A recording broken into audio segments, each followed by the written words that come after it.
প্রতিদিনের জীবনে যোগাযোগের অন্যতম জনপ্রিয় মাধ্যম হলো হোয়াটসঅ্যাপ। বন্ধু, পরিবার বা সহকর্মীদের সঙ্গে যোগাযোগ সহজ করতে আমরা সকলেই এই অ্যাপসের উপর নির্ভরশীল। তবে অনেক সময় এমন পরিস্থিতি আসে যখন বার্তা পড়তে চান কিন্তু প্রেরক যেন তা না জানে।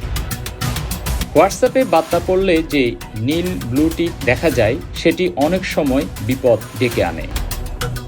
অনেকে সমাধান হিসেবে রিড রিসিট বা ব্লু টিক বন্ধ রাখেন, কিন্তু এতে সমস্যার নতুন দিক আসে।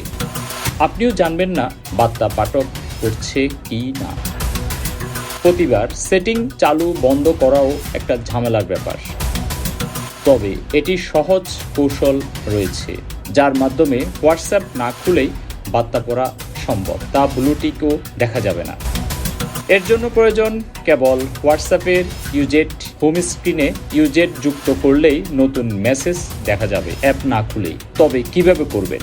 1. হোম স্ক্রিনে আঙ্গুল কিছুক্ষণ চেপে ধরুন। 2. ইউজেট মেনু থেকে হোয়াটসঅ্যাপের 4:2 ফরম্যাটের ইউজেট নির্বাচন করুন। 3. হোম স্ক্রিনে সেটি যুক্ত করুন। এতে ছোট জানালার মতো স্ক্রিন তৈরি হবে যেখানে নতুন বার্তা দেখা যাবে। বার্তা বড় হলে স্ক্রল করে পড়া যাবে।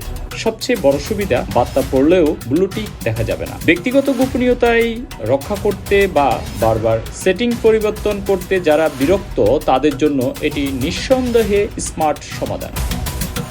Desk report, news desk.